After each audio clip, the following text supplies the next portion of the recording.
Okay, you know when you have political arguments with conservatives and you get these senses that they're either stupid or evil or crazy, even if you have a little bit of feeling of that, the main reason why you have that feeling is because you just don't understand them.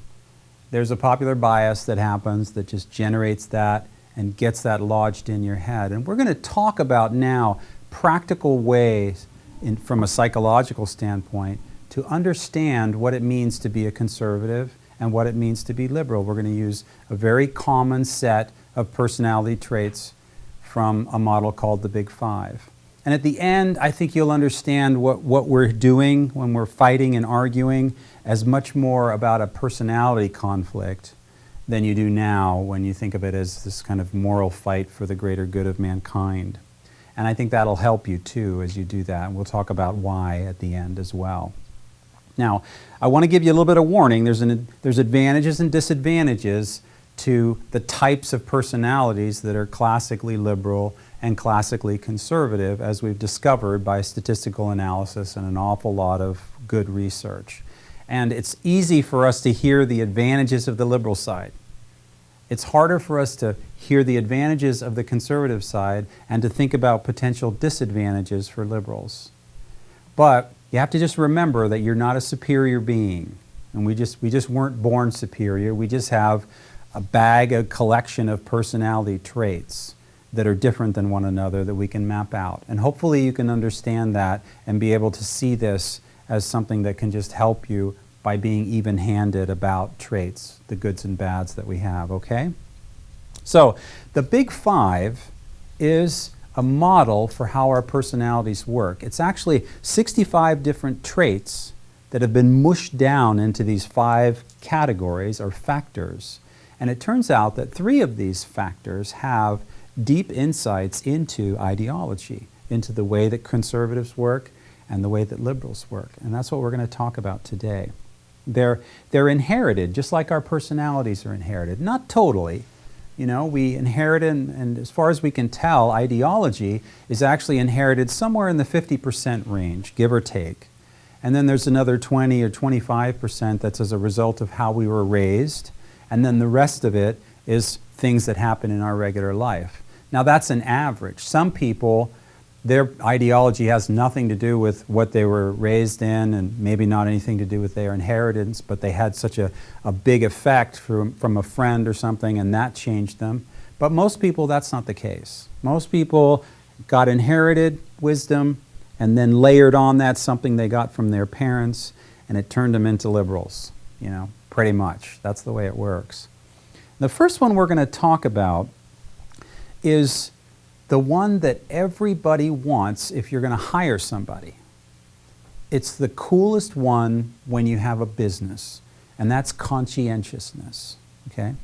So conscientiousness is about being self-disciplined, it's about being dutiful, about aiming for achievement, not exactly ambitious, just focused on getting things done, and being planned rather than spontaneous in your behavior patterns, and being organized and dependable. Sounds great, right?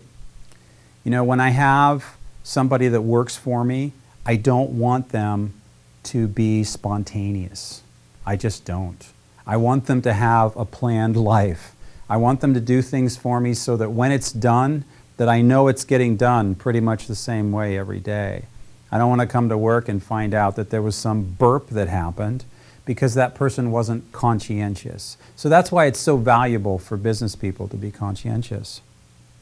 Now, conservatives are significantly higher in conscientiousness.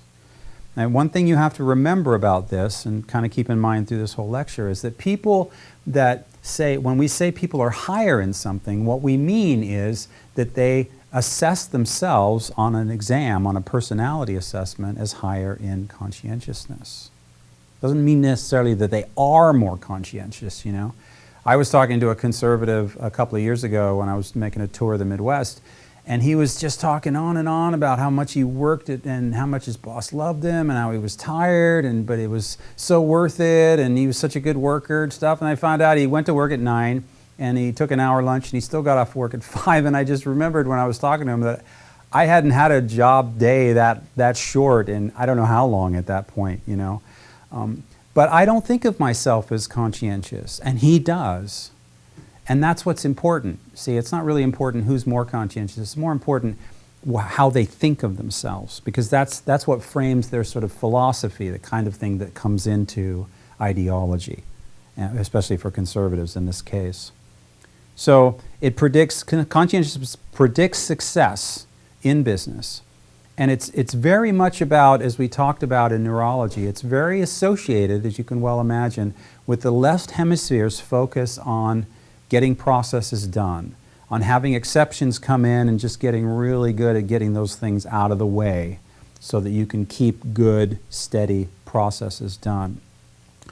Now, one of the things that's really interesting about conscientiousness is that it actually breaks up into two traits, because there's 12 in the whole thing of conscientiousness. It breaks up into a couple of things. One side is called, it's an aspect of this factor, and that's industriousness, which is kind of what it sounds like. It's working hard. But then the other aspect is orderliness.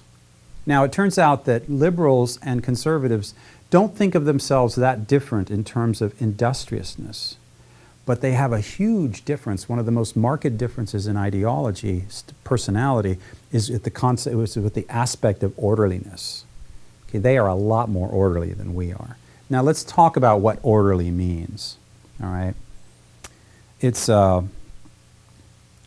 being organized, being tidier, being detail-oriented, being planning-oriented, and having an affinity for rules, laws, and regulation. Right? I see some people laughing there. So, you know, let's go over these again, all right? I'll say them in a different way. Just organized and tidy, consistent, detail-oriented, less spontaneous, more careful about laws, rules, and procedures, right? Now, I can say objectively, standing here, that those are good things, and I think you can too. And if you were conservative, and I've done this, talked to conservatives about this, they're high-fiving me. They're like, that's right, baby. We are so good that way, right? But when we hear those things, there's a little bit of, ooh, you know, rules, laws, procedures, okay, you know, because we're kind of waiting for the other shoe to drop a little bit, right? We have a lot of experience with people that are orderly, kind of taking it a little far, right? So you can just tell by that our very sort of attitude about orderliness is not as, we don't think it's as cool, you know? We don't accept it wholeheartedly as this wonderful, great thing. And that actually plays out a lot. It's really true that difference has a big impact on how things go out there in the real world. By picking good policies and, you know, getting focused on things like that, you're able to have your orderliness be making you happy, right? Happiness is an important part of actually being conservative. Conservatives have tested regularly as happier than liberals. And a lot of that is because they get a lot of satisfaction out of keeping life steady, detail-oriented, not spontaneous, relatively speaking, obviously. And this is all statistical, you know, we're not being mean here. This is just science in that sense. But it does color a lot of things. I want to think about, for a moment with you, let's just think about flip-flopping. I don't know, you know, those of you that were around when John Kerry was accused of flip-flopping. And it was this horrible thing. Do you remember? And I remember being sucked in a little bit. It's like, yeah, maybe he's a flip-flopper, you know? What's going on? Well, he's made a decision. It seemed like the decision might not have worked, so maybe he's going to go back and reassess. And he changed his mind. What's wrong with that? There's nothing wrong with that. That's what I want in a politician. I want a flip-flopper. And I mean, ever since then, I've always thought, God, I am a flip-flopper. I want to be a flip-flopper. I'm a proud flip-flopper, right? But when your life is orderly, flip-flopping looks like a moral weakness because you're not certain. It has this vibe of not certain, right? You picked something and then you weren't loyal to it. You know? You didn't stick with it, right? There's a little bit of that to it. And it's something to keep in mind as we're dealing with conservatives, that this rigidity that can come in is the biggest complaint that we have, right, as liberals. That is what we complain about the most about conservatives. And it comes from this personality trait that's statistically inherent in them. That is a strength for the most part. I mean, we would die without conservatives in business. I've spent my whole life in business, mostly around conservatives, and I love working with them for all kinds of reasons, some of which we'll get into. So we need them. We need them really desperately, actually. But it doesn't change the fact that orderliness taken to an extreme becomes a rigidness that makes the world a difficult place, at least for liberals, okay? So I want to go over to liberals a little bit. Let's just talk about ourselves. We have the strangest of the big five factors as our big strength. And it's the single most significant, statistically significant behavior that we have, or personality trait, set of traits that we have out here in the big five. At the beginning, it used to be called intelligence for just a few years, and then they realized that wasn't a good word for it. And then there was a movement to try and call it imagination, and that didn't go very far. And then they started to call it openness, or openness to achievement, I think it was. And then they settled on openness/intellect, which is a kind of a strange name. And it's the only big five item that actually has a split in the name. But it makes sense because, you know, sometimes you have these different traits and it's hard to kind of clump them together. And in this case, with openness intellect, and actually it's more commonly called openness to experience now, openness intellect is these two distinct set of things that we are very strong in. And on the one side are these sort of intellectual pursuits, and you can think of it as everything from doing science to doing crossword puzzles. You're into this kind of intellectual type stuff. But then on the other side are the factors or the traits related to openness. And they're different. They're about having fantasy, about having imagination, about having a proclivity to do art, about exploration, those kinds of things, right? And we love those things. But why are they clumped together with intellect? That seems, there's no connection between those two. Well, it turns out that there is. There's a very important connection between those two. What we do when we do art is we bounce on this sort of, you can think of a sort of continuum where all the openness things are over here, where we're doing imagination and fantasy and exploration, these kinds of things in art. And over here are the intellectual things, leading all the way over here to brainiac, physics stuff. And what we do is we bounce between these two things to make poetry, to make art, to listen to NPR effectively, We love to make these sort of connections that are partially intellectual and partially artistic. And that's how we live our lives. This is the essence of the process by which we chase exceptions in our life, is through doing this kind of bouncing between our intellect and our sort of, if you want to say artistic, that's fine. They typically say openness. There's a lot of problems with the word openness, but it's a decent, it means you're open to experience. That's kind of what it is. It doesn't mean, oh, we're liberals, so we're so open to everybody and every idea, and it influences us so much. That's one of the things that conservatives get really mad about, because they know that we are not particularly more open in that way than a lot of conservatives. But it's open in the sense that we are out trying to get input from the world, and we just really love that kind of thing coming in. Now, I want you to think about those characteristics that I said, like exploration, say, and adventurousness. One I didn't mention, emotional sensitivity. That's one thing that we're real big on. How might those traits do in a room with an orderly set of traits, right? How long would it take for those traits to get boxer's gloves on and start fighting? I mean, take a look at the list, okay? We got a list of adventurousness versus cautiousness. We've got artistic pursuits versus dutifulness, right? We've got imagination versus orderliness, sensitive to feeling versus goal orientation. Now, is it possible to have all these things at one time in one human being? Is it possible to be adventurous and cautious at the same time? Yes, it is. I know people like that. Any successful, risky mountain climber is like that, where you're cautious, but you're also adventurous and exploration, kinds of things. But it's rare. It's tough. It's tough to have those things inside of yourself at the same time. It's tough to be, an artistically pursuing kind of person, but at the same time to be a really dutiful, steady person. It happens, but it doesn't happen that often. I've got a son that is really open like this, and you can run right down the range of the openness types of things, and he's right there. And he doesn't have an orderly bone in his body. I don't think he ever will.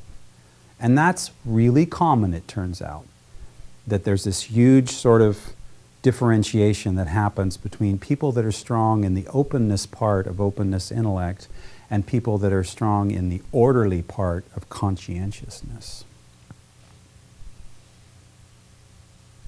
Now, each one of those think that trait that we're strong in. So liberals think that openness is essentially a kind of a moral good.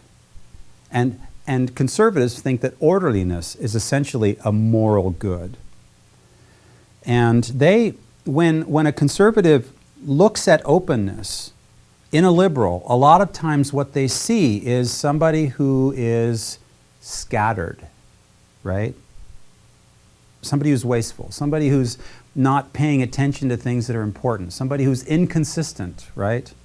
These kind of words come up all the time when conservatives are dealing with liberals, and why is that?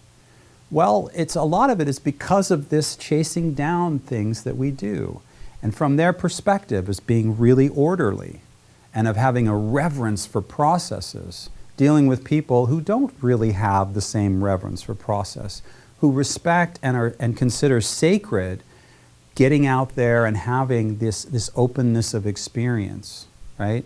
I'm hoping you can see that conflict that can occur between us. And vice versa is also true, right? We can't relate to a lot of orderliness. It feels a little creepy to us, a little uncomfortable, right? All right, now the last one that I want to talk about of the big five is agreeableness. And there's two important keys to misunderstanding with agreeableness. The first one is having to do with politeness. In the old days, the testing showed that liberals and conservatives were conscientious at the same level.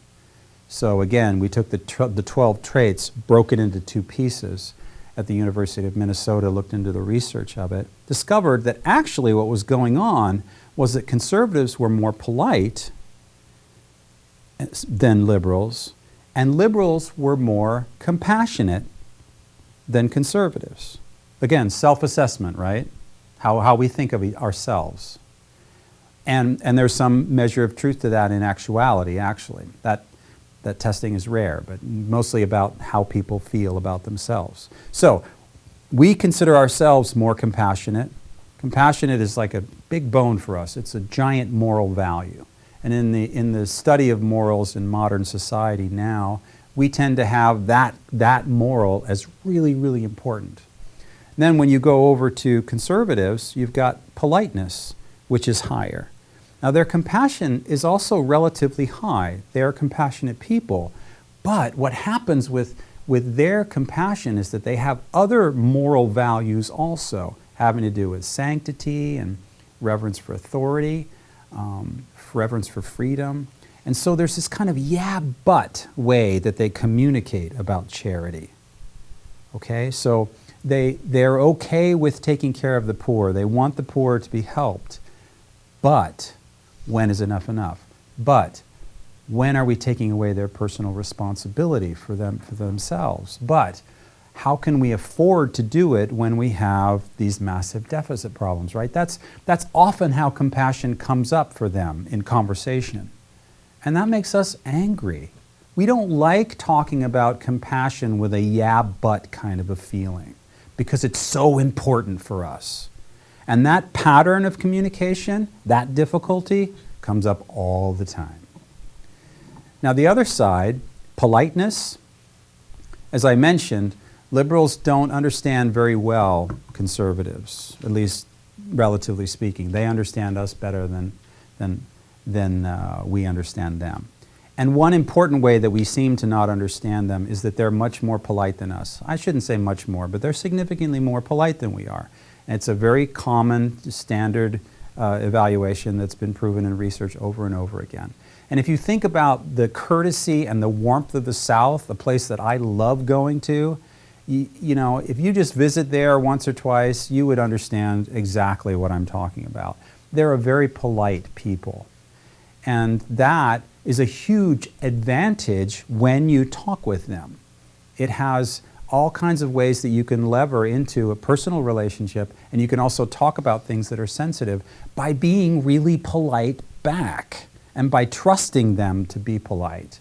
So politeness is a really huge and important part of what we have as an opportunity. Compassion, and the way that we have that natural complaint with each other about compassion, is something that's so marked that it is the single most complained about thing by conservatives about liberals. That they resent not being considered compassionate. And it is a fair critique, because they are compassionate people. In fact, when I was in Oklahoma, I talked to a lady for about 2 hours, and about 2 hours in, she just kind of offhanded mentioned that she had been working at Catholic Charities for 20 hours a week for 10 years. And a really, really right-wing woman. And I brought it up with her and talked about her, and I'd had this experience before, but I just want to share it with her. For her, it was just like, you know, it's what I do. I saw the need, and I just get up, and it's on my list. It's one of my processes, and I just do the process, and it's no big deal. It's just the way it is. And that matter-of-factness is a wonderful thing, and it's one of the reasons why conservatives are actually more generous than liberals for a given income level than liberals are. It's a significant way. It's because of their attitude around it. It just goes on their to-do list. Just something that gets done. They don't have a whole lot of emotional feeling about it. They don't cry about how compassionate they are. They don't cry about the little people that are so struggling as much. Of course they do, but not as much as we do. So it's a good thing to think about, that difference, mechanical difference between us. So let's just sum up these things. So we have politeness that gives us an opportunity, right? We have compassion that we need to remember to speak about in conversation with individual conservatives. And you'll find that as you do that, you'll discover their compassion. It'll sort of bubble up and you'll be able to sense it. But it may take a little time to get it out. And you just have to be sensitive about that, okay? And then finally, the big difference is between our openness traits and orderliness.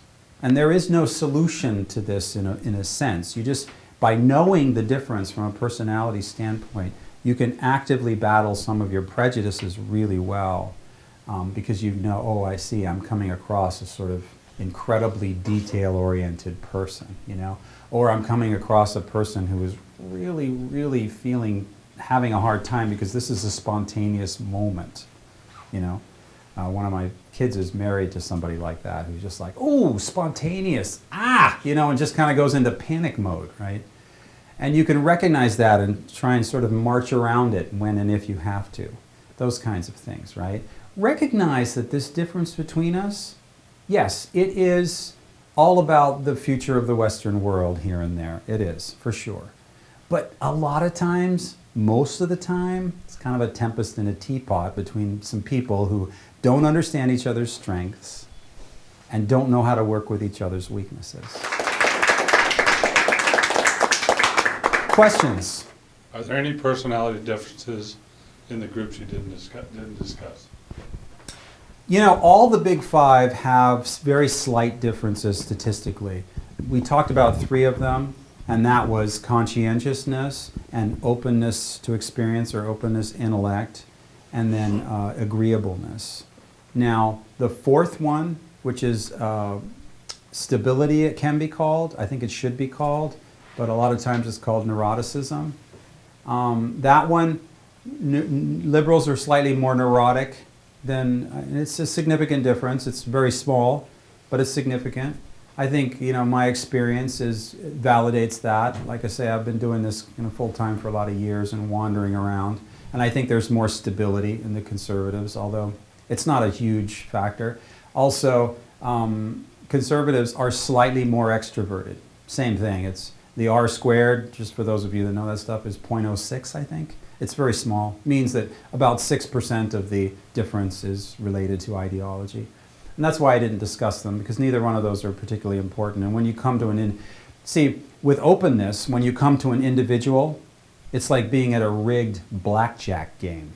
It's like you're going to win millions or you're going to frickin' lose like crazy, But when it comes to neuroticism or comes to, extroversion, it's more 50-50, So I like to work with generalizations or stereotypes, if that's not too charged a word for you, that are really valid from a statistical standpoint.